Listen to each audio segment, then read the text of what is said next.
السلام علیکم ورحمۃ اللہ وبرکاتہ۔ الحمدللہ رب العالمین الرحمن الرحیم مالک یوم الدین، واشہد ان لا الہ الا اللہ وحدہ لا شریک لہ، واشہد ان محمدا عبدہ ورسولہ صلی اللہ علیہ وعلی آلہ وعلی اصحابہ ومن اہتدی بہدیہ واستنى بسنتہ الی یوم الدین، اما بعد۔ اعوذ باللہ من الشیطان الرجیم، بسم اللہ الرحمن الرحیم۔ یا ایہا الذین آمنوا کتب علیکم الصیام كما كتب على الذين من قبلكم لعلكم تتقون۔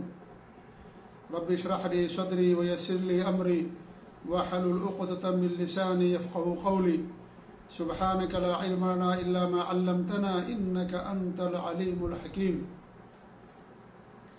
معزز ناظرین و سامعین و سامعات، جیسا کہ آپ لوگوں کو معلوم ہے کہ ماہ رمضان میں صیام سے متعلق جو سورہ بقرہ کے اندر 5 آیتیں اللہ رب العالمین نے اتاری ہیں، ان آیتوں کی تفسیر ماہ رمضان کی مناسبت سے آج سے شروع کی جا رہی ہیں۔ یہ 5 آیتیں ہیں، جن میں سے ایک آیت تو دعا سے متعلق ہے، جسے اللہ رب العالمین نے آیات سیام کے درمیان میں بیان کیا ہے۔ تو یہ ملا کر کے 5 آیتیں ہیں۔ ان 5 آیتوں کی تفسیر انشاءاللہ ہر دن سعودی عرب کے ٹائم کے مطابق 9 بجے اور ہندوستان کے ٹائم کے مطابق 11:30 بجے اور انشاءاللہ آپ لوگوں کے سامنے پیش کیا جائے گا۔ اللہ تعالی ہمیں نیک اعمال کرنے کی توفیق دے۔ اللہ رب العالمین ماہ رمضان میں ہمیں ہر شر، ہر برائی، ہر غلط کام، ہر گناہ سے محفوظ رکھے، اور اللہ رب العالمین رمضان میں کی جانے والی ہماری ٹوٹی پھوٹی عبادتوں کو قبول فرمائے، اور ہماری گردنوں کو اللہ تعالی جہنم سے آزاد کرے، آمین رب العالمین۔ یہ آیت کریمہ جو میں نے آپ کے سامنے پڑھی ہے، سورہ بقرہ کی آیت نمبر 183 ہے۔ اللہ تعالیٰ کی ارشاد ہے کہ یا ایھا الذین آمنوا، اے ایمان والو، کتب علیکم الصیام، تم پر روزے لکھ دیے گئے ہیں، فرض کر دیے گئے ہیں، کما کتب علی الذین من قبلکم، جیسے تم سے پہلے لوگوں پر لکھ دیے گئے تھے یا فرض کر دیے گئے تھے، لعلکم تتقون، تاکہ تم متقی بن جاؤ، پرہیزگار بن جاؤ۔ یہ پہلی آیت ہے آیت صیام سے متعلق۔ اس میں اللہ رب العالمین نے اہل ایمان کو خطاب کیا ہے، اور جب مومنوں کے لیے خطاب ہو تو اس کے اندر کوئی اہم بات ہوتی ہے، کسی اہم چیز کی اطلاع دینی مقصود ہوتی ہے، اس لیے اللہ رب العالمین اہل ایمان کو مخاطب کرتا ہے۔ اللہ رب العالمین نے اچانک نہیں بیان کیا، بلکہ انہیں اطلاع دی، انہیں مخاطب کیا۔ سامعین کو متوجہ کرنے کے لیے بڑا اچھا طریقہ ہے کہ آدمی ان کو بلائے، تاکہ جو بات ابھی بتانے کے لیے ہم جا رہے ہیں وہ بات بڑی اہم ہے، اس لیے سامعین کو، انسان کو اپنی طرف متوجہ کرنا چاہیے۔ تو اللہ رب العالمین نے اہل ایمان کو خطاب کیا ہے، اور قرآن میں تقریباً 83 بار اللہ رب العالمین نے یا ایھا الذین آمنوا سے خطاب کیا ہے۔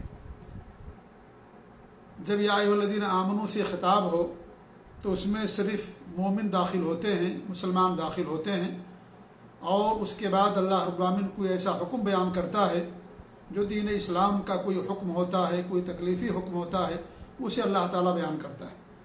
اور جب اللہ رب العالمین یا ایھا الناس کہہ کر کے مخاطب کرے تو اس میں مومن اور کافر سب شامل ہوتے ہیں، سارے لوگوں کو اللہ تعالیٰ گویا کہ مخاطب کرتا ہے۔ اور اس میں عام طور سے جو اس کائنات کے اندر جو اللہ تعالیٰ کی نشانیاں موجود ہیں، ان کی طرف لوگوں کو دعوت دی جاتی ہے، اور اس طریقے سے جو ایمان وغیرہ ہے اس کی طرف لوگوں کو بلایا جاتا ہے، اللہ تعالیٰ کی عبادت کی طرف لوگوں کو دعوت دی جاتی ہے۔ تو عام طور سے جب یا ایھا الناس کہا جاتا ہے تو یہ ساری باتیں اللہ رب العالمین اس کے بعد بیان کرتا ہے۔ اللہ نے یا ایھا الذین آمنوا سے خطاب کیا، مطلب یہ ہے کہ صوم رکھنا ایمان کی علامت ہے، اور جو اہل ایمان ہوں گے انہی کا صوم قبول کیا جائے گا۔ اگر کوئی اہل ایمان نہیں ہے، کافر ہے، مشرک ہے، اللہ پر ایمان نہیں رکھتا اور وہ روزہ رکھتا ہے تو اس کا روزہ اللہ رب العالمین قبول نہیں کرے گا۔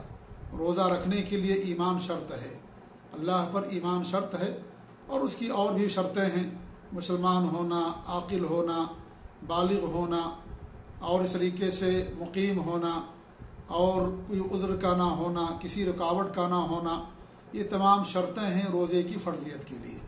تو یہاں اللہ رب العالمین نے اہل ایمان کو مخاطب کر کے گویا کہ یہ تنبیہ کی ہے یا لطیف اشارہ کیا ہے کہ یہ روزہ صرف مومنوں سے قبول کیا جائے گا، باقی لوگوں سے قبول نہیں ہوگا، یا یہ کہ جو روزہ رکھے گا اس کے ایمان کی دلیل ہوگی، اور جو روزہ نہیں رکھے گا گویا کہ وہ یعنی اس کے اندر ایمان کی کمی ہوگی، تبھی گویا کہ وہ روزہ نہیں رکھتا ہے۔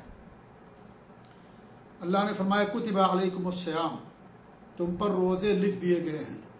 کتبہ کے معنی ہوتے ہیں لکھ دینے کے، مجہول کا صیغہ ہے، یعنی مقصد یہ ہے کہ تم پر روزوں کو لکھ دیا گیا، یعنی فرض کر دیا گیا ہے، کیونکہ جو چیز فرض ہوتی ہے، ضروری ہوتی ہے، عام طور سے انسان اسے لکھتا ہے، تو لکھ دینے میں اس بات کی طرف اشارہ ہے کہ گویا کہ تم پر فرض کر دیا گیا ہے۔ اور اسلام کے اندر جو احکام ہیں وہ 5 ہوتے ہیں۔ ایک تو فرض ہوتا ہے، اور فرض کا مطلب یہ ہے کہ جس کے کرنے والے کو ثواب ملے اور نہ کرنے والے کو اللہ تعالیٰ عذاب دے، سزا دے، اسے گناہ ملے، اور جو اس کا انکار کر دے وہ کافر ہو جائے۔ یعنی جو اسلام کے ارکان ہیں، جو اسلام کے اندر فرض چیزیں ہیں، اگر کوئی بندہ اس کا انکار کر دیتا ہے تو مسلمان باقی نہیں رہتا۔ جیسے کوئی کہے کہ نماز نہیں ہے اسلام کے اندر، انکار کر دے، روزے کی فرضیت کا انکار کر دے، حج کی فرضیت کا انکار کر دے، یا اس طریقے زکوٰۃ کی فرضیت کا انکار کر دے، تو مسلمان باقی نہیں رہ جاتا ہے۔ تو فرض کا مطلب یہ ہے کہ جس کا کرنا انسان کے لیے ضروری ہو، اگر وہ نہیں کرے گا تو گنہگار ہوگا، اور اگر اس کا انکار کر دے گا تو اسلام کے دائرے سے نکل جائے گا، اور کرنے والے کو اللہ تعالیٰ ثواب دے گا۔ یہ ہے فرض۔ فرض کے اپوزٹ ہوتا ہے حرام۔ حرام کا مطلب یہ ہے کہ جس کا چھوڑنا ثواب کا کام ہو، اور جس کے کرنے والے کو سزا دیا جائے اور اسے عذاب دیا جائے، گناہ ہو۔ یعنی انسان اگر وہ کام کرے گا تو اسے گناہ ہوگا۔ جیسے جھوٹ بولنا حرام ہے، جھوٹ اگر انسان بولے گا تو اس کو گناہ ہوگا۔ اس طریقے سے غیبت کرنا حرام ہے، کفر اور شرک کرنا حرام ہے، یا جو بھی منہیات اور معاصی ہیں جو اسلام کے اندر حرام چیزیں ہیں، ان کا کرنا یہ کیا ہے، گناہ ہوتا ہے، اور اس طریقے سے اس کا چھوڑ دینا یہ ثواب کا کام ہوتا ہے۔ اس لیے گناہوں سے بچنا یہ بھی ثواب کا کام ہے۔ جیسے عبادت کرنا ثواب کا کام ہے، نماز پڑھنا ثواب کا کام ہے، ایسے ہی جو نافرمانیاں اللہ رب العالمین کی یا جو حرام چیزیں ہیں، ان حرام چیزوں سے بچنا یہ بھی ثواب کا کام ہوتا ہے۔ انسان اگر شرک سے اپنے آپ کو بچاتا ہے تو گویا کہ اس کو اللہ تعالیٰ ثواب دیتا ہے، بہت اچھا کام کر رہا ہے۔ انسان بدعت سے بچتا ہے، بہت اچھا کام کرتا ہے، اللہ تعالیٰ اسے اجر دیتا ہے۔ انسان جھوٹ سے بچتا ہے تو جھوٹ سے بچنے کی وجہ سے اللہ تعالیٰ اسے اجر دیتا ہے۔ انسان غیبت نہیں کرتا کیونکہ حرام ہے تو اللہ تعالیٰ اسے اجر دیتا ہے، اسے ثواب دیتا ہے۔ تو گناہوں سے دور رہنا یہ ثواب کا کام ہے، جیسے عبادت کرنا ثواب کا کام ہے، افعال کا کرنا ثواب کا کام ہے، ایسے ہی گناہوں سے دوری اختیار کرنا یہ ثواب کا کام ہے، اور یہ بھی ایک عبادت ہے۔ ہمارے نبی نے فرمایا اتق المحارم تکن عابد الناس، تم حرام کردہ چیزوں سے بچو، سب سے زیادہ اللہ رب العالمین کے بعد گزار بندے بن جاؤ گے۔ تو حرام چیزوں سے بچنا یہ بھی عبادت ہے، جیسے نماز پڑھنا عبادت، روزہ رکھنا عبادت، ایسی حرام چیزوں سے بچنا یہ بھی عبادت ہے۔ یہ کوئی نہ سوچے کہ حرام چیزوں سے بچنا عبادت نہیں ہے، یہ بھی ایک عبادت اور بہت بڑی عبادت ہے، بہت بڑی عبادت ہے یہ۔ لہذا حرام چیزوں سے بچنا بھی انسان کے لیے ضروری۔ تو فرض کے اپوزٹ ہے حرام۔ دوسری چیز کیا ہے؟ سنت، یا تیسری چیز ہو جائے گی۔ 5 چیزیں فرض اور حرام، اور تیسری چیز سنت۔ سنت کا مطلب یہ ہے کہ یثاب فاعلہ ولا یعاقب تارکہ، جس کے کرنے والے کو ثواب تو ملے لیکن نہ کرنے والے کو گناہ نہ ہو، اسے سزا نہ ملے۔ اسے سنت بھی کہتے ہیں، اسے نفل بھی کہا جاتا ہے، اسے مستحب بھی کہتے ہیں، اسے مندوب بھی کہتے ہیں، اسے سنت مؤکدہ کہا جاتا ہے اگر اس کی زیادہ تاکید آئی ہوئی ہے۔ تو یہ سارے نام ہیں وہ ایک عبادت کے، یہ فقہا کی اصطلاح کی میں بات کر رہا ہوں۔ تو سنت وہ ہے جس کے کرنے والے کو ثواب اور نہ کرنے والے کو گناہ نہ ملے، اسے سنت کہا جاتا ہے۔ جیسے مان لیجئے کہ فرض نمازوں سے پہلے سنت مؤکدہ ہے، مسجد میں داخل ہونے کی دعا پڑھنا سنت ہے، نکلتے وقت دعا پڑھنا سنت ہے، داہنی کروٹ لیٹنا سنت ہے۔ اگر آپ یہ سب کریں گے، وضو کے بعد دعا پڑھنا سنت ہے، ٹھیک ہے، رطب کھجور پر افطار کرنا سنت ہے، سحری میں تاخیر کرنا سنت ہے، افطار میں جلدی کرنا سنت ہے۔ اگر آپ یہ سب کریں گے یا ہم کریں گے تو ہم کو ثواب ملے گا، اور اگر کوئی نہیں کرتا ہے تو اس کو گناہ نہیں ہوگا، اس کو گناہ نہیں ہوگا۔ جی ہاں، تو اس کو سنت کہا جاتا ہے۔ اس کے اپوزٹ مکروہ ہوتا ہے۔ مکروہ کا مطلب یہ ہے کہ جس کا چھوڑنا ثواب کا کام ہو اور کرنے والے پر گناہ نہ ہو، اسے مکروہ کہا جاتا ہے۔ جس کا چھوڑنا ثواب کا کام لیکن کرنے پر گناہ نہ ہو، یہ سنت کے اپوزٹ ہے ایک دم۔ جیسے فرض کے اپوزٹ اور ضد حرام، ایسے سنت کے اپوزٹ کیا ہے؟ مکروہ ہے۔ اور یہ فقہا کی اصطلاح میں آپ لوگوں کے سامنے تفصیل بیان کر رہا ہوں۔ تو جس کا کرنا نہ کرنا ثواب ہو اور کرنے پر گناہ نہ ہو، اسے مکروہ کہا جاتا ہے۔ جیسے مثال کے طور پر نماز کی مثال لے لیجیے۔ نماز میں انسان اگر گھڑی دیکھتا ہے یا ٹوپی سیدھی کرتا ہے یا اپنے ہاتھ میں اپنے جیب میں ہاتھ ڈالتا ہے، ٹھیک ہے، یا اس طریقے سے یعنی اس طرح کی حرکتیں کرتا ہے، تو اسے مکروہ کہا جاتا ہے۔ اس کا نہ کرنا بہتر ہے، لیکن اگر کوئی کرے گا تو اسے گناہ نہیں ہوگا، نماز پر اثر نہیں پڑے گا۔ لیکن اگر نہیں کرتا ہے تو یہ زیادہ یہ اجر اور ثواب کا کام۔ 4 چیزیں ہو گئی۔ 5ویں چیز ہے مباح۔ مباح جس کا کرنا نہ کرنا دونوں برابر کریں گے تو بھی جائز ہے شریعت کے اندر۔ جیسے کہتے ہیں کہ یہ کام کرنا آپ کے لیے جائز ہے، یعنی اس میں نہ ثواب ہے نہ آپ کے لیے کوئی اس کے اندر گناہ ہے، اس کو مباح کا ہے، جائز ہے آپ کے لیے۔ جیسا ہم یہ کہتے ہیں مال سود کی رقم مستر کو دینا، یعنی جو ضرورت مند ہے جس کی جان خطرے میں ہے، وہ اس کے لیے جائز ہے دینا۔ تو دینے والا جو انسان ہے اسے اس کے لیے جائز ہے یہ، نہ اسے یعنی اس پر کوئی ثواب نہیں ملے گا، اس کے لیے کرنا جائز ہے بس یہ۔ جی ہاں، کیونکہ سود تو اسے ہی حرام ہے۔ اب اسے انسان اس گندگی کو اپنے اوپر سے پھینک رہا ہے تو اس صورت میں اسے اجر نہیں ملے گا۔ تو جو چیز کرنا جائز ہو کہ آپ کے لیے کرنا جائز ہے، تو اس میں نہ انسان کو گناہ ہوتا ہے اور نہ ہی اس کے اندر انسان کو اجر ہوتا ہے۔ جس کا کرنا نہ کرنا دونوں برابر، جس کا نہ کرنا اور کرنا دونوں برابر ہو تو اس کو مباح کہا جاتا ہے۔ تو یہ کتبہ کا لفظ اللہ رب العالمین نے استعمال کیا۔ کتبہ کا معنی ہوا کہ فرض کر دیا گیا اور تم پر لکھ دیا گیا۔ فرض بہت سارے الفاظ سے فرض ثابت ہوتا ہے، جیسے کتبہ، فرضہ، قضا، اوجبہ، امرا، امر اور یا واجب، قضا، تو یہ ساری چیزیں کیا ہیں؟ یہ فرض کے معنی میں ہوتی ہے۔ اللہ فرماتا ہے کہ وَقَضَىٰ رَبُّكَ أَلَّا تَعْبُدُوا إِلَّا إِيَّاهُ، تمہارے رب کا یہ حکم ہے، تمہارے رب کا فیصلہ ہے کہ اللہ کے علاوہ کسی کی بات نہ کرو اور والدین کے ساتھ حسن سلوک سے پیش آؤ۔ تو والدین کے ساتھ حسن سلوک سے پیش آنا یہ فرض ہے، اولاد کے اوپر فرض ہے، اس کے لیے اللہ رب العالمین نے لفظ قضا استعمال کیا۔ ایسے اوجب، وجوب یہ بھی فرض کے معنی میں ہوتا ہے۔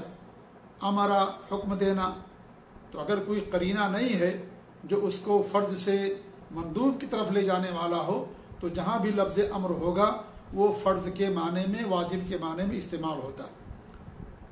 قرآن سے بھی فرضیت ثابت ہوتی ہے، حدیث سے بھی فرضیت ثابت ہوتی ہے۔ اور فرض اور واجب دونوں کا معنی اور مطلب ایک ہے۔ فرض اور واجب میں کوئی فرق نہیں ہے کہ واجب فرض سے نیچے درجے کا ہے اور فرض سے اونچے درجہ کا، ایسا نہیں ہے۔ حدیث کے اندر نماز کے لیے بھی فرض کا لفظ استعمال کیا گیا اور وجوب کا بھی لفظ استعمال کیا گیا، اوجب اللہ، کہ اللہ نے اس کو واجب کیا ہے۔ جی، تو اس طریقے سے فرض اور واجب دونوں کا درجہ ایک ہی، دونوں ایک ہی معنی کے اندر۔ زکوٰۃ الفطر کے بارے میں صحابی کی حدیث ہے کہ فرض رسول اللہ صلی اللہ علیہ وسلم زکوٰۃ الفطر، کہ اللہ کے رسول صلی اللہ علیہ وسلم نے زکوٰۃ الفطر کو فرض قرار دیا، تو فرض کا لفظ استعمال کیا صحابی نے، تو زکوٰۃ الفطر یہ بھی فرض ہے، اس کا نکالنا ضروری، اگر کوئی نہیں نکالے گا تو گنہگار ہوگا۔ جیسے نماز فرض ہے، زکوٰۃ فرض ہے، ایسے زکوٰۃ الفطر بھی فرض ہے، اس کا نکالنا ضروری ہے، جو نہیں نکالے گا وہ گنہگار ہوگا۔ بلکہ اگر انسان نے وقت سے پہلے وقت کے بعد ادا کرے گا تو زکوٰۃ الفطر شمار نہیں ہوگا۔ ہمارے نبی نے اس کا وقت متعین کیا کہ نماز عید سے پہلے ادا کرنا ہے، تو فرض یہ حدیث سے بھی ثابت ہوتا ہے، جس طریقے سے قرآن کریم ثابت ہوتا ہے۔ کتب علیکم الصیام، تم پر روزوں کو فرض کر دیا گیا۔ صیام اور صوم یہ مصدر ہے، اور صوم اور صیام کا معنی ہوتا رک جانا، لغت کے اعتبار سے رک جانے کو صوم کہا جاتا ہے۔ لفظ صیام قرآن کریم میں 8 مرتبہ اللہ رب العالمین نے استعمال کیا ہے، اور لفظ صوم 1 بار استعمال کیا گیا ہے۔ تو صوم اور صیام یہ ایک کے لیے، جمع کے لیے، سب کے لیے استعمال ہوتا ہے، اور اس کا معنی لغت کے اندر رک جانا ہے۔ انسان اگر کھانے پینے سے رک گیا تو یہ بھی اس کو کہا جائے گا کہ اس کو صائم کہا جائے گا۔ کسی آدمی کو ٹیسٹ کرانا ہے، اس کو شوگر ہے، ڈاکٹر کہتا کہ بھئی صوم کی حالت میں آنا، تو کھانا نہیں کھاتا چند گھنٹے، پانی نہیں پیتا، تو اس کو صوم کہا جائے گا لغت کے اعتبار سے۔ ایسے ہی باتوں سے رک جانا، کلام نہ کرنا، یہ بھی کیا ہے، اس کو صوم کہا گیا ہے۔ تو رک جانا یہ ہے اس کا لغوی معنی۔ اللہ رب العالمین نے بیان کیا ہے سورہ مریم آیت نمبر 26 کے اندر حضرت مریم علیہ السلام کے تعلق سے کہ فَكُلِي وَاشْرَبِي وَقَرِّ عَيْنًا، تم سکون سے کھاؤ اور پیو، وَقَرِّ عَيْنًا، اور آنکھیں ٹھنڈی رکھو، یعنی تمہیں اللہ نے جو عطا کیا ہے، کون؟ عیسیٰ علیہ السلام، تو آپ ان کو دیکھیے اور اپنی آنکھوں کو ٹھنڈک رکھیے۔ فَإِمَّا تَرِيَنَّ مِنَ الْبَشَرِ أَحَدًا، جب تم کسی انسان کو دیکھنا، فقولی، تو تم یہ کہنا انی نذرت للرحمن صوما، میں نے اللہ رب العالمین کے لیے صوم کی نظر مانی ہے۔ فلن اکلم اليوم انسیا، آج میں کسی انسان سے، کسی شخص سے بات نہیں کروں گی۔ تو صوم کے معنی ہوتے رک جانا، بات سے رک جانا، یہ بھی صوم کہلاتا ہے۔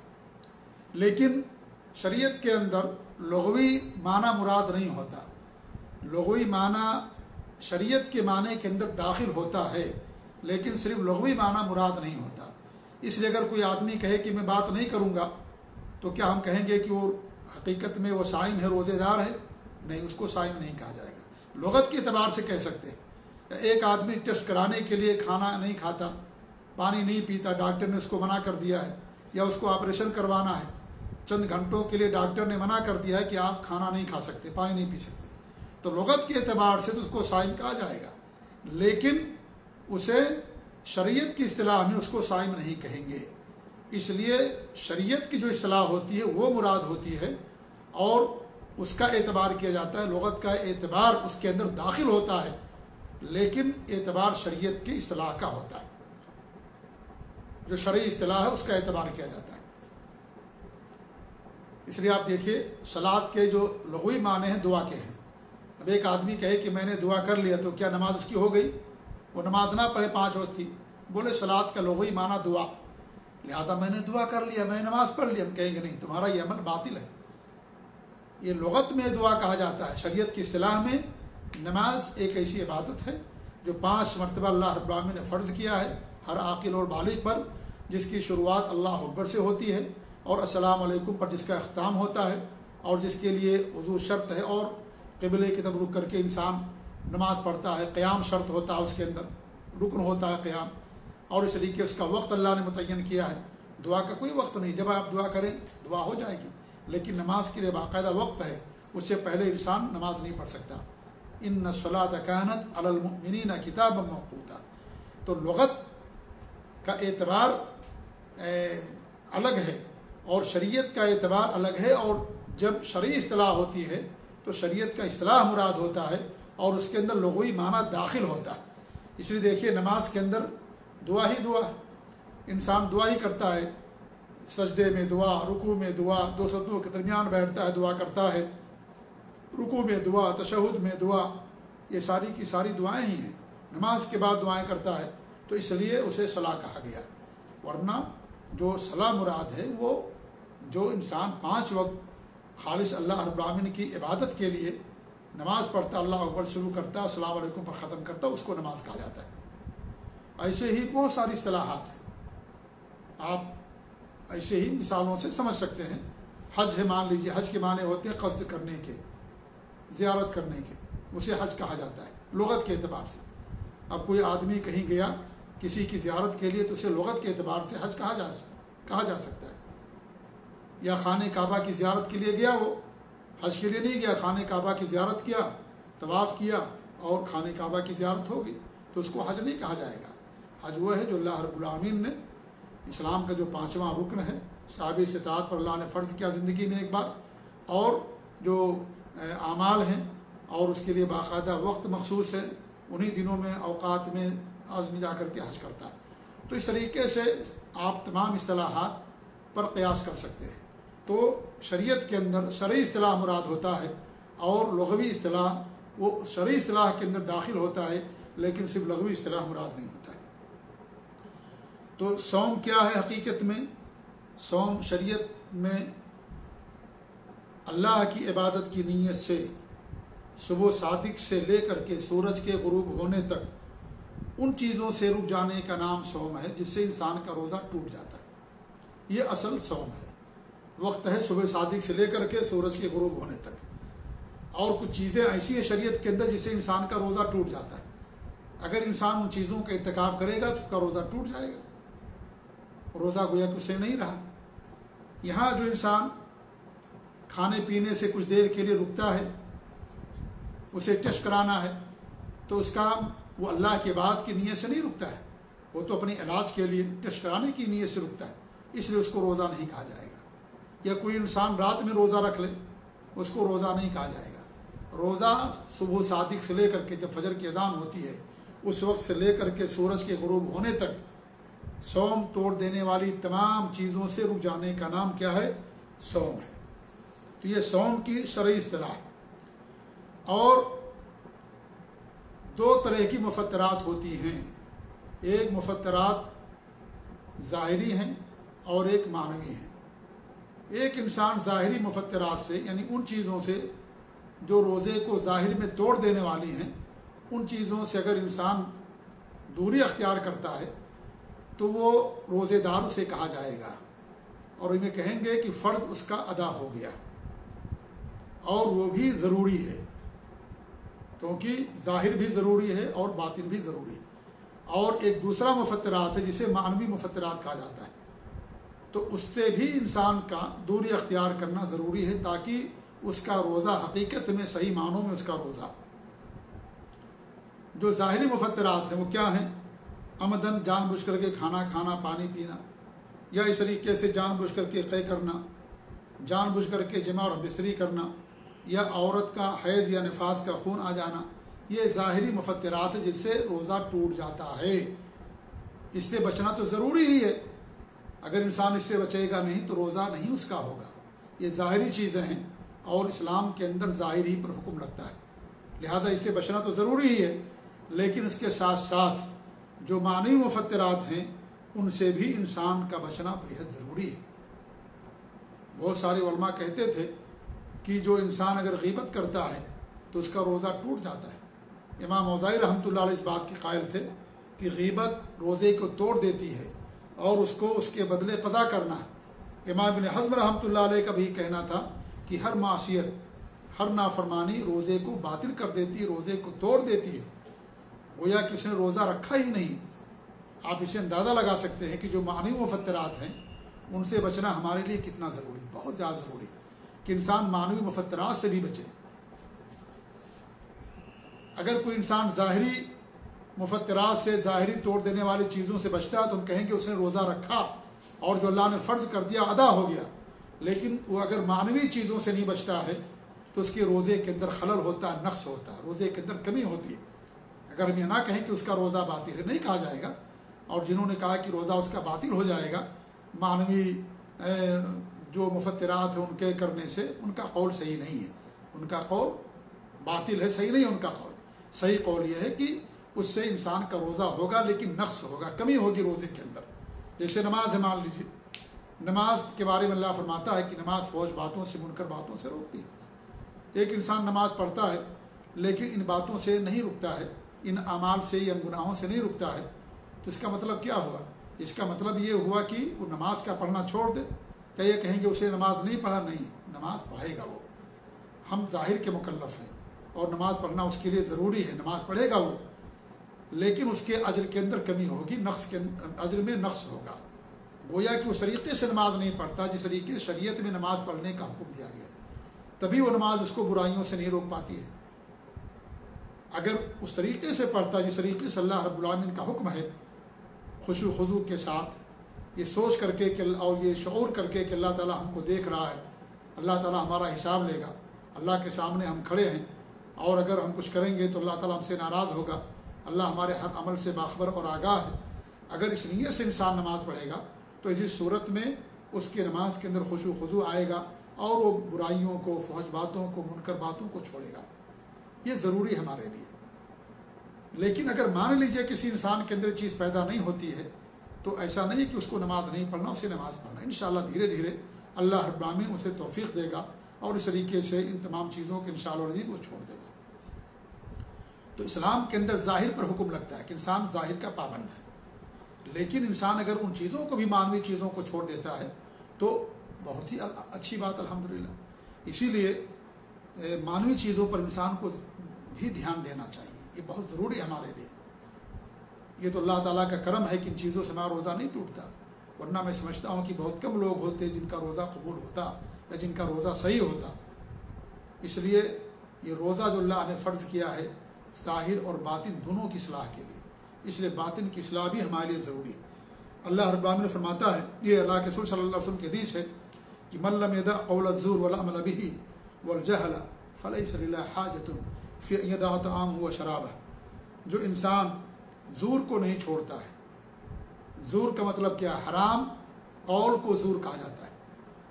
ہر وہ قول، ہر وہ گفتگو، ہر وہ کلام جو حرام ہے اس کو قول زور کہا جاتا ہے۔ کفر کی بات کرنا حرام ہے، یہ بھی زور میں شامل ہے۔ اللہ پر الزام لگانا، اللہ کے بارے میں اللہ پر تہمت لگانا، اللہ کی طرف جھوٹی باتوں کو نسبت کرنا یا نبی کی طرف کرنا، یہ ساری چیزیں حرام ہیں، سب قول زور کے اندر ہے۔ انسان کا جھوٹ بولنا، غیبت کرنا، زبان سے شرکیہ باتیں کرنا، کفریہ باتیں کرنا، وہ ایسی باتیں کرنا جس سے اللہ تعالیٰ ناراض ہو، یہ ساری باتیں قول زور کے اندر آتی ہیں۔ انسان کسی چیز کا دعویٰ کرے حالانکہ وہ اس کا نہیں ہے تو وہ بھی زور ہے۔ زور کا مطلب ہوتا ہے حق سے ہٹ کر کے بات، تو جو بھی حق سے ہٹ کر کے بات ہے وہ سب کے سب زور کے اندر شامل ہے، وہ سب کے سب زور کے اندر شامل ہے۔ انسان کہے کہ ساری جائیداد میری ہے اور اس کی نہ ہو، یا یہ فلاں چیز میری اس کا نہ ہو، تو یہ بھی زور کے اندر شامل ہو جائے گا، یہ بھی زور کے اندر شامل ہوگا۔ تو قول الزور ہر حرام چیز کو، ہر حرام قول کو قول الزور کہا جاتا ہے، اس سے بچنا انسان کے لیے ضروری ہے۔ اللہ کے رسول صلی اللہ علیہ وسلم فرماتے ہیں کہ الا انبئکم باکبر الکبائر ثلاثا، 3 بار ہمارے نبی نے فرمایا کہ لوگوں کیا میں تمہیں بڑے بڑے گناہوں کے بارے میں نہ بتاؤں، بڑے بڑے کبیرہ گناہوں کے بارے میں؟ تمہارے تو لوگوں نے کہا کہ بلا یا رسول اللہ، ضرور بتائیے۔ تمہارے نبی نے فرمایا کہ الاشراک باللہ، کیونکہ سب سے بڑا گناہ یہی ہے دھرتی کا، اس کائنات پر اس سے بڑا کوئی گناہ نہیں۔ اللہ تعالیٰ کے ساتھ شرک کرنا، اللہ کے ساتھ کسی کو شریک ٹھہرانا، اللہ کی عبادت میں شرک کرنا، اللہ کی الوہیت میں یا اس کی عبودیت میں یا اس کی ربوبیت میں، یا جو اللہ ہی کے اختیارات ہیں ان اختیارات کو کسی اور کے لیے ماننا، یہ سب کے سب شرک اکبر کہلاتا ہے، بڑا شرک ہے سب۔ تمہارے بھی بات ہے کہ اللہ تعالیٰ کے ساتھ شرک کرنا یہ سب سے بڑا گناہ، اور چھوٹا شرک بھی بڑے شرک کے بعد چھوٹے شرک کا درجہ آتا ہے۔ اس لیے اور جو نافرمانیاں ہیں اور جو گناہ ہیں ان گناہوں میں سب سے بڑا گناہ شرک اصغر ہوتا ہے۔ بڑا شرک کرنے والا ہمیشہ جہنم کے اندر رہے گا، چھوٹا شرک کرنے والا جہنم کے اندر جائے گا لیکن اللہ تعالیٰ اس کو نکالے گا اس کی سزا پانے کے بعد۔ لیکن بڑا شرک کرنے والا، بڑا کفر کرنے والا، جس کے اندر عقیدے کا نفاق ہو، اعتقاد کا اعتقاد میں نفاق ہو، ایسا آدمی ہمیشہ جہنم کے اندر رہے گا، ایسے لوگ جہنم سے نہیں نکلیں گے۔ تو سب سے بڑا گناہ اللہ تعالیٰ کے ساتھ شرک کرنا ہے۔ پھر ہمارے نبی نے فرمایا وقوق الوالدین، والدین کی نافرمانی کرنا۔ ذرا غور کریں کہ والدین کی اتنا اونچا مقام ہے۔ اللہ رب العالمین نے اپنے بعد والدین کے مقام کو بیان کیا، وَقَضَىٰ رَبُّكَ أَلَّا تَعْبُدُوا إِلَّا إِيَّاهُ وَبِالْوَالِدَيْنِ إِحْسَانًا۔ کتنی آیتوں میں اللہ رب العالمین نے فرمایا کہ ماں باپ کی نافرمانی نہ کرو، ماں باپ کے ساتھ حسن سلوک سے پیش آؤ۔ ماں باپ کی نافرمانی کرنا بہت بڑا گناہ ہے۔ یہ حقوق العباد میں تو ہے ہی ہے۔ اللہ کی ناراضگی ماں باپ کی ناراضگی میں ہے، اللہ کی خوشنودی ماں باپ کی خوشنودی میں ہے۔ ماں باپ جنت کے دروازے ہوتے ہیں، جنت کے ان کے قدموں کے نیچے جنت ہوتی ہے، یعنی ان کی خدمت کر کے انسان اپنے آپ کو جنت کا حقدار بنا سکتا ہے۔ اللہ اور اس کے رسول کے بعد سب سے اونچا مقام ماں باپ کا ہے۔ اگر ماں باپ کافر ہیں تو بھی ان کی خدمت کرنا ضروری ہے مسلمان بیٹے کے لیے۔ ان کی بات نہیں مانے گا، کفر اور شرک کی باتیں، لیکن ان کی خدمت ضرور کرے گا، ان کی ضرورتوں کو پوری کرے گا، ان کے سامنے اونچی آوازیں بات نہیں کرے گا، انہیں اف نہیں کرے گا، انہیں ڈانٹے گا نہیں، سخت لہجے میں بات نہیں کرے گا ان کے سامنے۔ غیر مسلم ہے پھر بھی اتنا اونچا مقام ہے ماں باپ کا، میرے بھائی بہت بڑا مقام ہے ماں باپ کا۔ جی ابو ہریرہ رضی اللہ تعالیٰ عنہ سے آتا ہے کہ کوئی ایک صاحب تھے، وہ اپنی والدہ کو پیٹھ پر لے کر کے حج کرا رہے تھے۔ معذور تھی، پاؤں سے معذور تھیں، ہاتھ سے معذور تھیں، پیٹھ پر لاد کر کے حج کرا رہے تھے، خانہ کعبہ کا طواف کر رہے تھے۔ تو ابو ہریرہ رضی اللہ تعالیٰ عنہ سے سوال کیا کہ کیا میں نے اپنی ماں کا حق ادا کر دیا؟ تو انہوں نے کہا کہ نہیں، تم نے اپنی ماں کا حق ادا نہیں کیا۔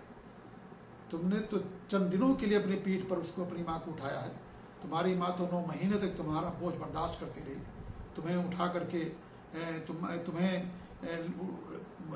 کر کے پھرتی رہی، اس لیے تم اپنی ماں کا حق ادا نہیں کر سکتے۔ نہیں ہاں، تم اسے حق ادا نہیں ہوگا۔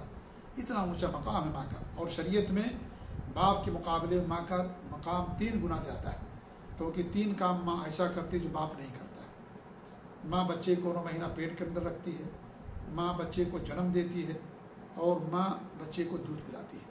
3 کام ایسا باپ نہیں کرتا ہے، ماں کرتی ہے۔ باپ یہ 3 کام نہیں کر سکتا، دودھ پلاتی ہے، اسی لیے ماں کا حق باپ کے مقابلے میں زیادہ ہے۔ ہمارے نبی سے سوال کیا گیا، ابو ہریرہ رضی اللہ تعالیٰ عنہ حدیث کے روایت کرنے والے ہیں، کہتے ہیں ہمارے نبی سے پوچھا کہ سب سے زیادہ ہمارے حسن سلوک کا مستحق کون ہے؟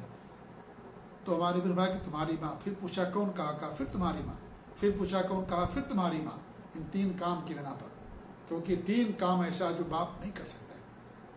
پھر انہوں نے پوچھا اس کے بعد، کہا پھر تمہارے والد۔ 3 گنا ماں کا مقام اونچا ہے، 3 گنا ماں کا درجہ اونچا ہے باپ کے مقابلے میں۔ اس لیے ماں کے دل کے اندر اولاد کی زیادہ محبت ہوتی ہے باپ کے مقابلے میں۔ ان کے اندر بھی محبت ہے، لیکن ماں کے اندر اس لیے زیادہ ہوتی ہے کہ ماں اس کو پالتی ہے، دودھ پلاتی ہے، پیشاب میں اس کے سوتی ہے، پیخانے میں سوتی ہے، اور جب تک بچہ پیشاب پیخانہ خود صاف کرنے کے قابل نہ ہو اس کا پیشاب پیخانہ صاف کرتی ہے۔ باپ نہیں کرتا ہے۔ باپ تو اگر پیشاب کرتے تو باپ جھڑک دیتا ہے، ماں تو اس کا پیشاب صاف کرتی ہے، اس کا پیخانہ صاف کرتی ہے۔ اس لیے میرے بھائیوں، ماں کو تکلیف نہ دو، ماؤں کو اف نہ کرو، ماؤں کو برا بھلا نہ کہو۔ ان کے قدموں کے نیچے جنت ہے۔ وہ خوش نصیب ہے جن کی مائیں زندہ ہیں، جن کے باپ زندہ ہیں، ان کی خدمت کر کے اپنے آپ کو جنت کا حقدار بنا سکتے ہیں۔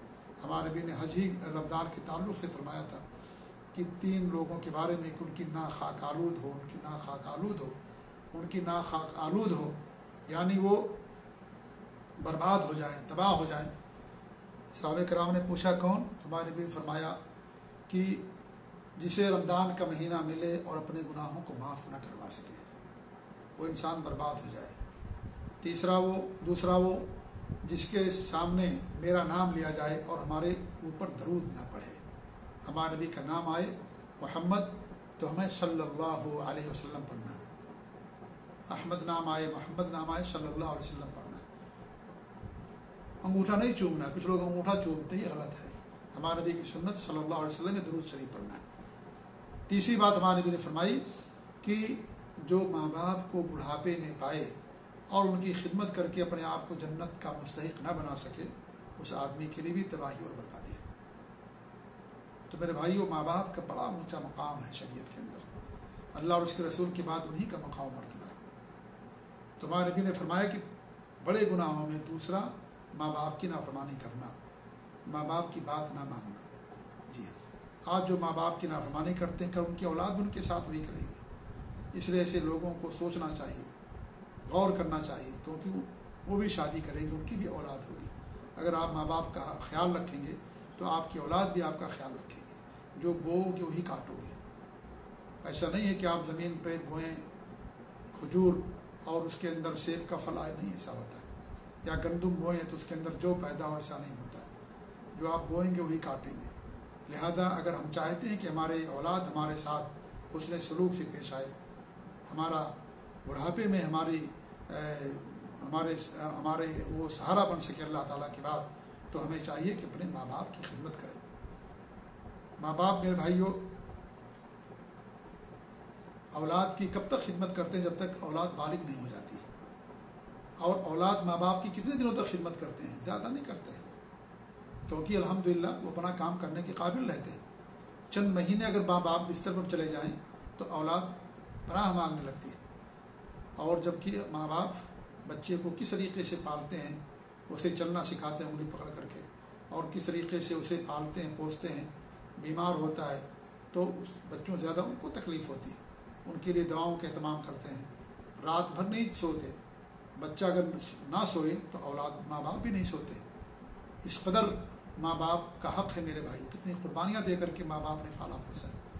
اور جب ماں باپ کچھ بوڑھے ہو گئے تو یہ صورت میں انسان کو جھڑک دیتا ہے، ان سے سختی سے بات کرتا ہے، تو یہ ساری چیزیں شریعت کے اندر حرام میرے بھائی، قطعاً ایسا کرنا جائز نہیں ہے۔ جی تو اس لیے ہمارے میرے بھائی کہ حقوق الوالدین، ماں باپ کی نافرمانی کرنا، یہ بھی سخت گناہ ہے۔ پھر ہمارے نبی ٹیک لگائے ہوئے تھے، بیٹھ گئے اور یہ کہنے لگے الا وقول الزور، الا وقول الزور، الا وقول الزور، آگاہ ہو جاؤ، آگاہ ہو جاؤ، آگاہ ہو جاؤ، قول زور، قول زور، قول زور، بار بار کہتے رہے ہمارے صلی اللہ علیہ وسلم۔ صحابی رسول فرماتے ہیں کہ بار بار آپ اسے کہتے تھے، یہاں تک کہ ہم کہنے لگے یا ہم نے تمنا کی کہ کاش آپ خاموش ہو جاتے، یعنی رحمت کرتے ہوئے اللہ کے رسول کے اوپر۔ یہ نہیں کہ اللہ کے رسول سے وہ بیزار ہو گئے، نعوذ باللہ، ایسا نہیں، بلکہ اللہ کے رسول پر رحمت کرتے ہوئے کہ ایک ہی جملے کو بار بار آپ کہہ رہے ہیں اور لوگوں کو تنبیہ کر رہے ہیں، لوگوں کو یعنی قول زور سے بچا رہے ہیں اور تنبیہ کر رہے ہیں، تو آپ اگر جو ہے خاموش ہو جائیں تو یعنی بہتر ہو۔ تو اس ناحیے سے انہوں نے اسی بات کہی۔ تو قول الزور کی ہم تعریف کر رہے تھے کہ قول الزور، ہر حرام قول کو قول الزور کہا جاتا ہے، اور یہ کیا ہے؟ حرام ہے شریعت کے اندر۔ والعمل بھی، اور اس کے اوپر عمل کرنا۔ کیا عمل کرنا؟ ہر حرام عمل یہ کیا ہے؟ یہ عمل زور ہے۔ جو بھی کام شریعت کے اندر حرام اس کا کرنا، یہ بھی عمل زور کے اندر یہ چیز آتی ہے۔ ہر باطل کام، ہر حرام کام، جو بھی حرام ہے شریعت کے اندر کام، اعمال میں سے شرک کرنا عمل، جھوٹ بولنا، یا اس طریقے سے ماں باپ کی نافرمانی کرنا، یہ سب عمل کے اندر آتا ہے۔ تو ہر وہ چیز جو عمل جس کا کرنا حرام ہے شریعت کے اندر، اس سے بچنا بھی انسان کے لیے ضروری۔ والجہل، اور انسان نے جہالت نہیں چھوڑا۔ جہالت کا مطلب یہ ہوتا ہے کہ ہر گناہ کو یہاں گناہ مراد ہے، معاصی مراد، اللہ رب العالمین کی نافرمانی مراد ہے۔ کیوں؟ اس لیے کہ جو بھی گناہ کرتا ہے گویا کہ اللہ رب العالمین کے نہ جاننے کی وجہ سے گناہ کرتا ہے۔ اگر اسے اللہ تعالیٰ کی عظمت کا احساس ہو، اللہ کی قدرت کا احساس ہو، اللہ تعالیٰ کے مراقبے کا احساس ہو کہ اللہ رب العالمین ہماری ہر چیز کو دیکھ رہا ہے، تو انسان کبھی گناہ نہیں کرے گا۔ اس لیے جہل سے مراد یہاں گناہ ہے، یعنی جو بھی انسان گناہ کرتا ہے وہ جہل کے اندر شامل داخل ہے، کیونکہ انسان جہالت ہی کی بنا پر گناہ کرتا ہے، اسے اللہ تعالیٰ کی عظمت کا پاس و لحاظ نہیں ہوتا، وہ اللہ کے بارے میں نہیں جانتا، اس لیے وہ گناہ کرتا ہے۔ اللہ تعالیٰ عذاب دینے والا ہے، اللہ تعالیٰ انتقام لینے والا ہے، ان ساری صفات کو، ان ساری چیزوں کو بھول جاتا ہے، لا علم ہے، تبھی انسان گناہ کرتا ہے، ورنہ اگر معلوم ہو کہ ہمیں سزا ملے گی تو انسان کیوں گناہ کرے گا؟ تو اس لیے جہل سے مراد یہاں پر ہر طرح کی نافرمانی اور ہر طرح کا گناہ ہے۔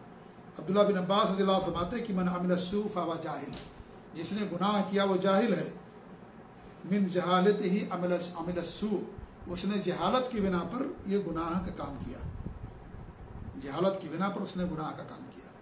تو جو بھی گناہ کرتا سمجھ لیجیے کہ وہ جاہل انسان تبھی وہ گناہ کرتا. اگر وہ عالم ہوتا, اللہ کے بارے میں جاننے والا ہوتا تو گناہ نہیں کرتا. اس لیے ہر گناہ کرنے والا جاہل ہوتا ہے, چاہے وہ عالم ہی کو نہ ہو, لیکن اس موقع پر وہ جاہل ہی مانا جائے گا.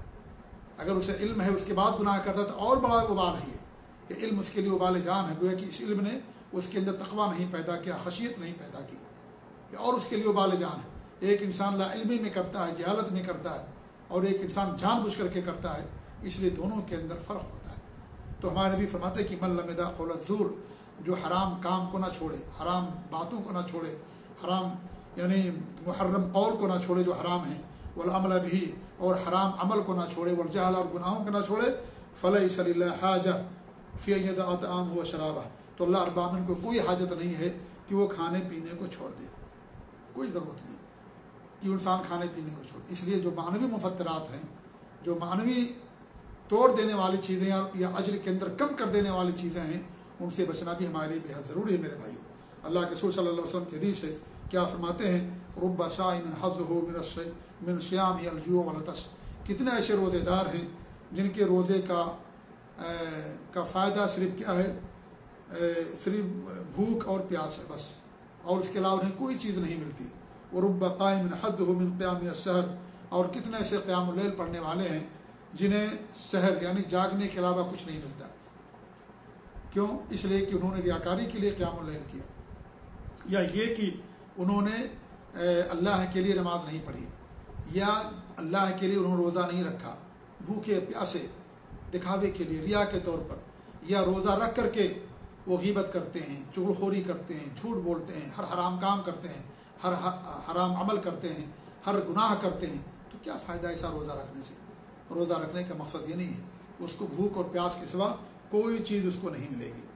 اس لیے عمر رضی اللہ عنہ فرماتے تھے کہ لیس الصیام من الشراب والطعام وحدہ, یہ روزہ پینے اور کھانے سے رک جانے کا نام نہیں ہے, ولکنہ من الکذب والباطل واللغو, لیکن روزہ نام ہے جھوٹ سے بچنے کا, باطل سے رک جانے کا, اور لغو کاموں سے رک جانے کا نام اصل روزہ ہے. تو یہ اصل روزہ ہے میرے بھائی, کہ ہم تمام چیزوں سے دوری اختیار کریں, ہر گناہ سے, ہر برائی سے, ہر ناجائز عمل سے. یہ اصل روزہ ہے, یہ اصل روزہ. اسی لیے روزہ دو طرح کا ہوتا ہے, ایک ظاہری روزہ اور ایک باطنی روزہ. ظاہر روزہ تو وہ ہے کہ انسان جو ظاہر میں توڑ دینے والی چیزیں ہیں ان سے اپنے آپ کو بچا لیتا ہے. الحمدللہ یہ بھی مطلوب ہے, ضروری ہے. یہ اگر انسان یہ نہیں کرے گا تو گنہگار ہوگا, یہ بھی ضروری ہے. لیکن ایک روزہ باطنی ہوتا ہے جو دل کا روزہ ہوتا ہے. سمجھ لیجیے کہ انسان ہر گناہ کو چھوڑ دے, کیونکہ صوم کے لغوی معنی رک جانا, ہر گناہ سے رک جائے, ہر گناہ سے رک جائے, یہ اصل روزہ ہے. ہر برے عمل سے رک جائے, یہ اصل روزہ ہے. تو ظاہری چیزوں سے رکنا بھی انسان کے لیے ضروری ہے, اور جو معنوی چیزیں ہیں جن سے انسان کے روزے کے اندر کمی آتی ہے, اگر انسان ان چیزوں سے بھی دوری اختیار کر لیتا ہے تو حقیقت میں وہی روزے دار, حقیقت میں وہی روزے دار. اس لیے ظاہری اور باطنی دونوں روزہ انسان کو رکھنا چاہیے. اسی لیے ہمارے سلف کہا کرتے تھے جب انسان روزہ رکھے تو صرف کھانے پینے کا روزہ نہ رکھے, بلکہ آنکھ کا بھی روزہ رکھے, زبان کا بھی روزہ رکھے, ہاتھ کا بھی روزہ رکھے, دل کا بھی روزہ رکھے, کان کا بھی روزہ رکھے. کان سے کوئی بری چیز نہ سنے, زبان سے کوئی غلط بات نہ نکالے, دل میں کوئی بری بات نہ سوچے, ہاتھ سے کوئی غلط چیز نہ پکڑے, چوری نہ کرے, پاؤں سے کوئی غلط کام کے لیے پاؤں کو استعمال نہ کرے. ان تمام چیزوں سے انسان روزہ رکھے تو حقیقت میں اس کا روزہ ہوتا ہے. اس کے لیے اللہ رب العالمین ہمارے اوپر روزوں کو فرض کیا. تو میرے بھائی ان تمام چیزوں سے بچنا انسان کے لیے ضروری ہے. جی ہاں, تو یہ معنوی مفطرات. تو یہ اللہ فرماتا کتب علیکم الصیام, اے لوگوں تم پر روزوں کو فرض کر دیا گیا ہے.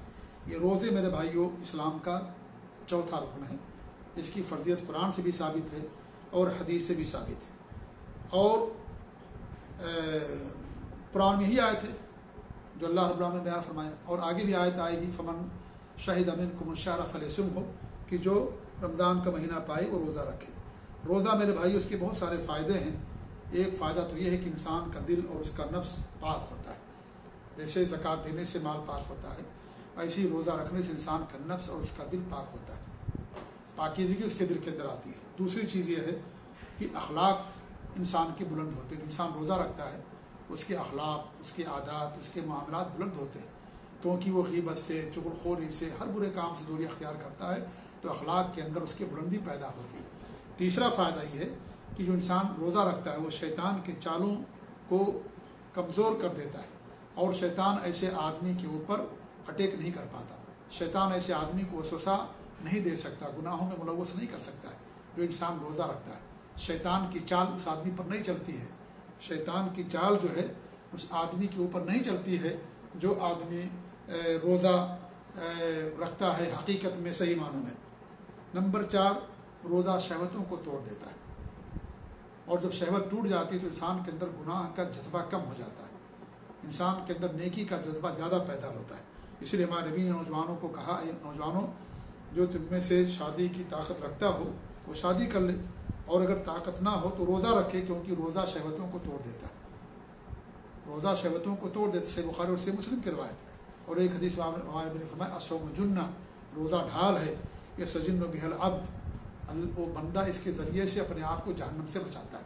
جسے ڈھال ہوتی ہے، انسان میدان جنگ میں اگر کوئی اس کے اوپر وار کرتا ہے تلوار سے تو اس ڈھال سے اپنے آپ کو بچاتا ہے، ایسے انسان روزہ رکھ کر کے اپنے آپ کو جہنم سے بچاتا ہے، کیونکہ جہنم کو اللہ نے شہوتوں سے گھیر دیا ہے، اور جو انسان روزہ رکھتا ہے اللہ تعالیٰ شہوت کو کمزور کر دیتا ہے، تو اس وجہ سے وہ انسان گویا کہ جنت کا مستحق ہوتا ہے۔ اس لیے ہمارے نبی نے فرمایا روزے کے بارے میں کہ روزہ جنت میں داخلے کا ایک سبب ہے۔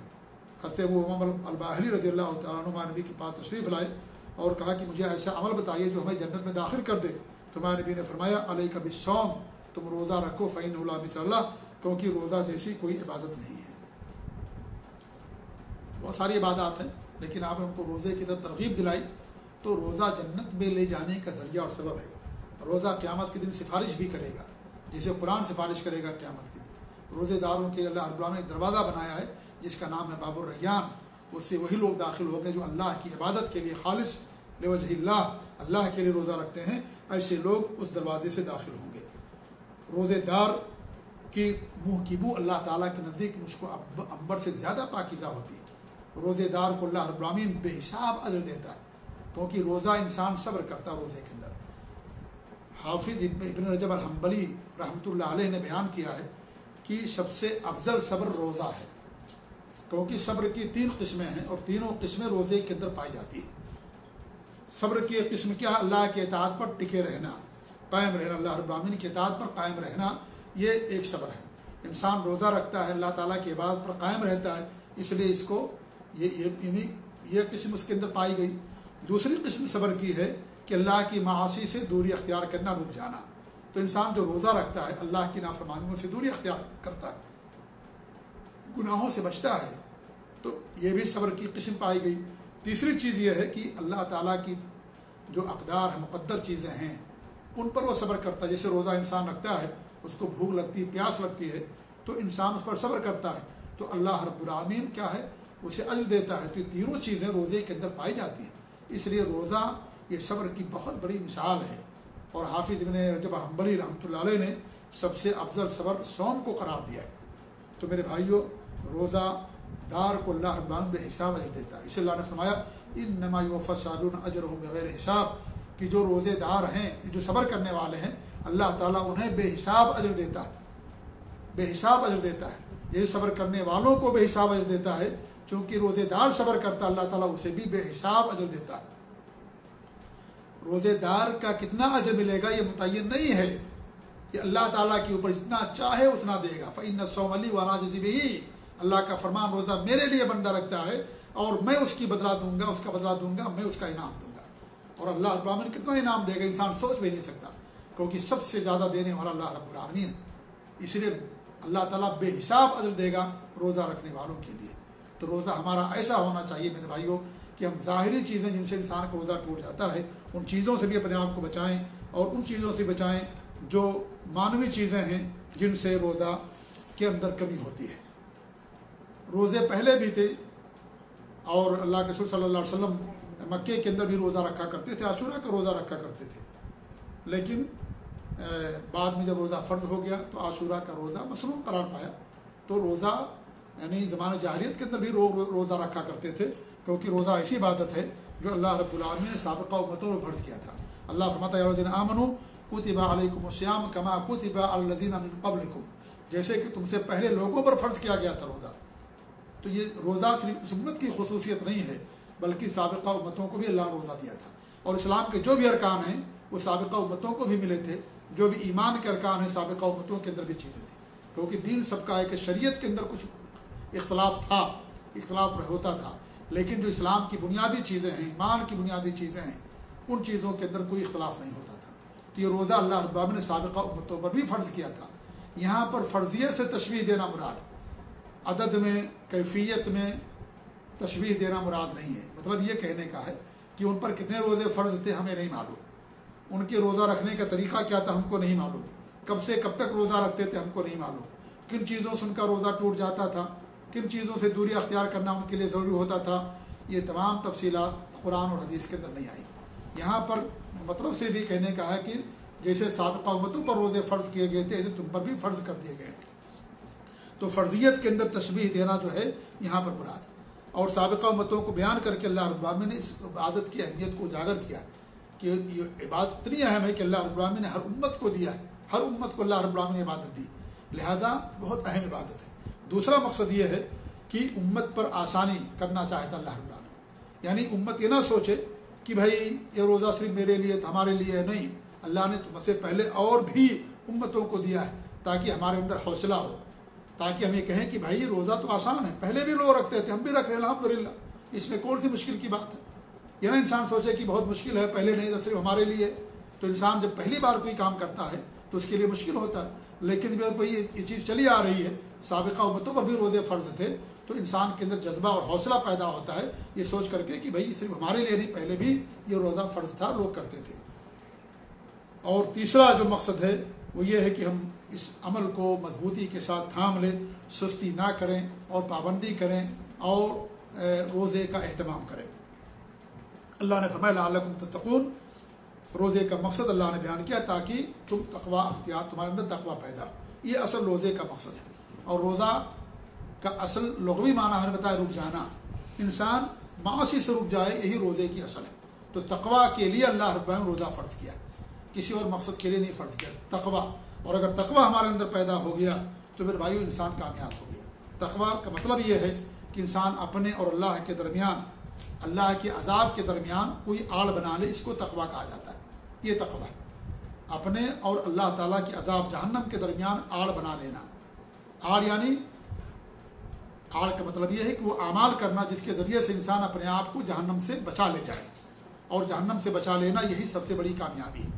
اللہ فرماتا ہے کہ فمن زحزح عن النار وادخل الجنة فقد فاز، جو جہنم سے بچا دیا گیا اور جنت میں داخل کر دیا گیا وہ کامیاب ہو گیا، یہی سب سے بڑی کامیابی۔ جنت میں انسان بعد میں جائے گا، پہلے انسان کو جہنم سے بچنا ہے، جہنم سے بچنے کے بعد انسان جنت کے اندر جائے گا۔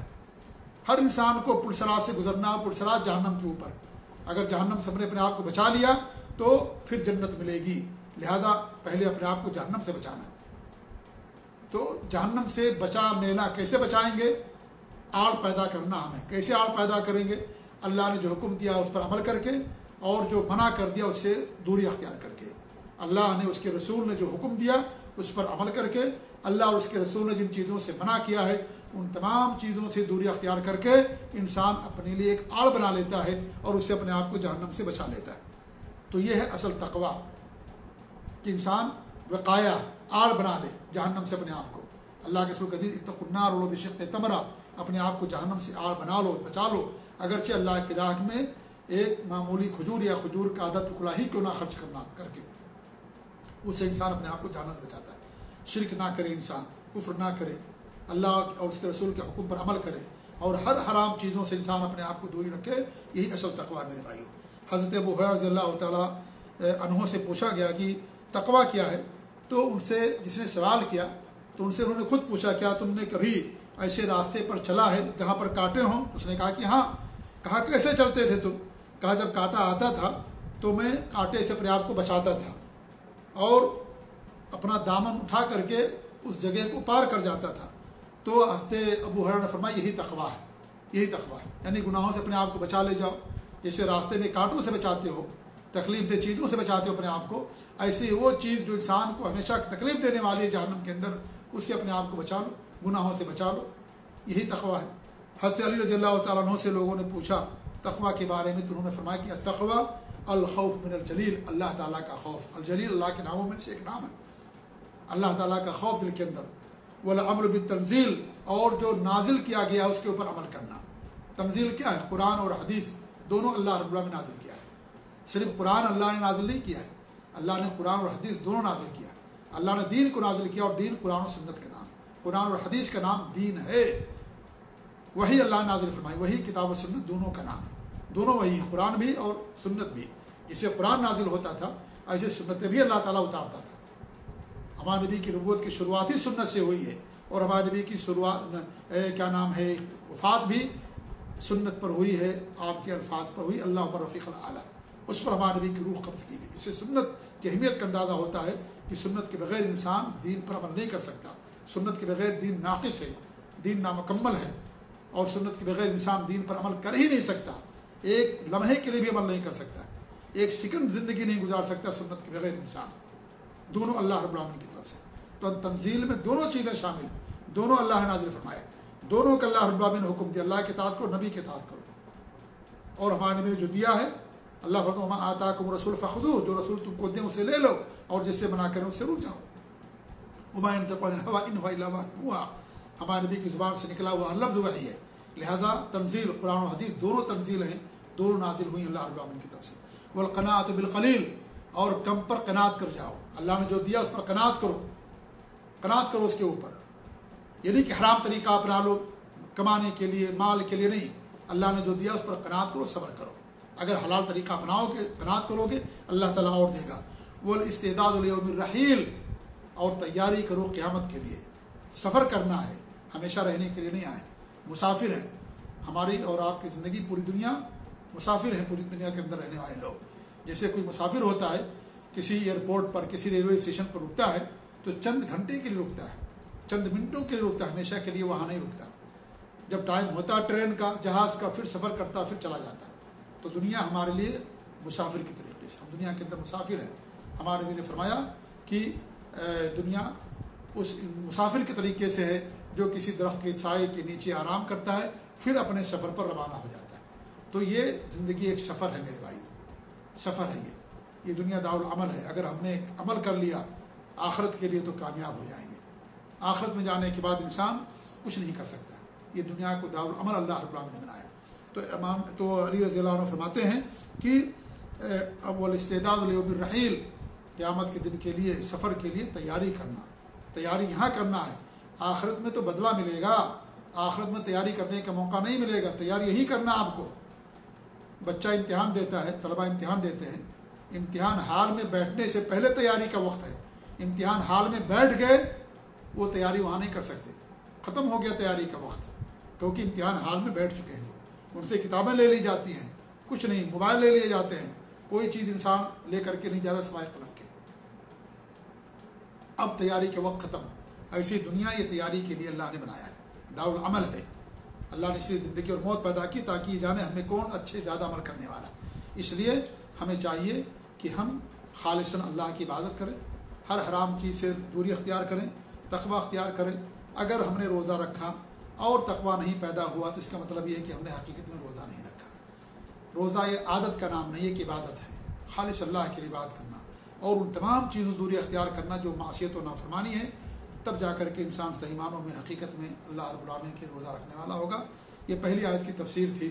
اللہ تعالیٰ سے دعا کہ اللہ رب العالمین ہمیں رمضان کے پورے روزوں کو رکھنے کی توفیق عنایت فرمائے۔